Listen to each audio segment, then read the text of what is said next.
मोरपिसाचे चमत्कारिक उपाय. मोरपीस घरात असल्याने अनेक प्रकारचे फायदे होतात, ते पुढीलप्रमाणे. पहिला, कालसर्प. ज्या व्यक्तीच्या कुंडलीत कालसर्प योग आहे अशा व्यक्तीने 7 मोरपंख घेऊन स्वतःच्या उशीत ठेवावे. 7व्या दिवशी ते मोरपंख उशीतून काढून पश्चिम दिशेच्या भिंतीवर लावावेत. त्यासोबत अजून 11 मोरपंख वाढवावेत. कालसर्पाचा प्रभाव कमी होईल. प्रवेशद्वाराचा वास्तुदोष. प्रवेशद्वाराचा वास्तुदोष असेल तर मोरपंख दाराच्या आतून व बाहेरून लावावेत.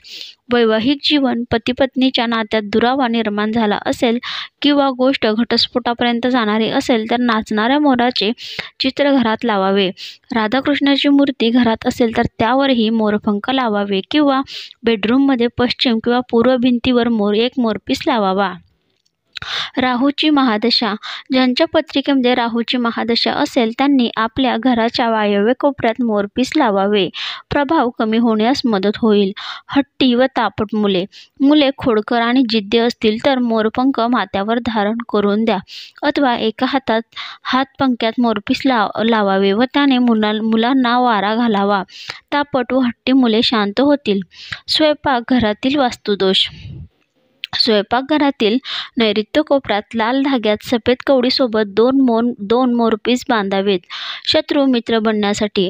पुष्प नक्षत्रावर मंगळवार अथवा शनिवार असल्यास मोरपिसावर अष्टगंधाने शत्रूचे नाव रात्रीच्या वेळी लिहून सकाळी ते मोरपीस पाण्यात प्रवाहित करावे. लहान मुले रात्री घाबरणे. चांदीच्या ताईतात एक छोटा मोरपीस टाकून मुलाच्या गळ्यात सोमवारी बांधावा. या उपायाने लहान मूल रडत असल्यास त्याचे रडणेही बंद होईल व त्यास नजरही लागणार नाही. घराच्या प्रगतीसाठी. घरातील आग्नेय कोपऱ्यात मोरपीस लावल्यास अचानक येणाऱ्या संकटांपासून मुक्ती मिळेल व प्रगती होऊन समृद्धी येईल. देवघर.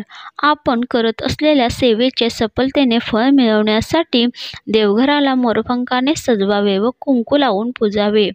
सुखमय जीवन. वृंदावनात घराघरात सुख समृद्धी नांदत होती. मोरपीस कोठेही असो त्या ठिकाणी शुभाची निर्मिती होते. कार्यक्षेत्रात तसेच घरात 6 मोरपंख स्थापित केल्यास सुख शांती निर्माण होऊन चिंता दूर होतात.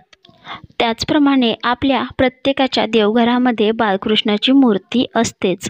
तर आपणा सर्वांना हे माहीतच आहे की भगवान श्रीकृष्ण हे नेहमी डोक्यावरती मोरपीस धारण करत असत.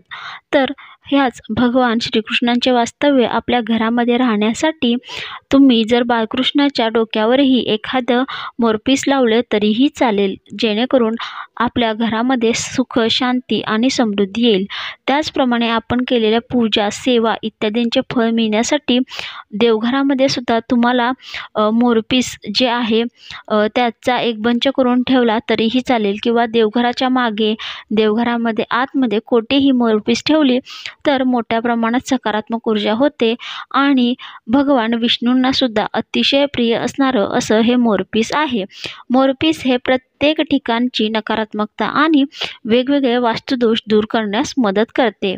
म्हणूनच अवश्य घरामध्ये अशा पद्धतीने मोरपिसाचा वापर करा व घरातील जे दोष आहेत ते घालवा. तर अशाच नवनवीन व्हिडिओसाठी व्हिडिओला लाईक करा, चॅनलला सबस्क्राईब करा. तर भेटूया अशाच एका नवीन माहितीपर व्हिडिओसाठी. तोपर्यंत झालेली सेवा. श्री स्वामी समर्थ. महाराजांच्या चरणी रुजू. श्री स्वामी समर्थ.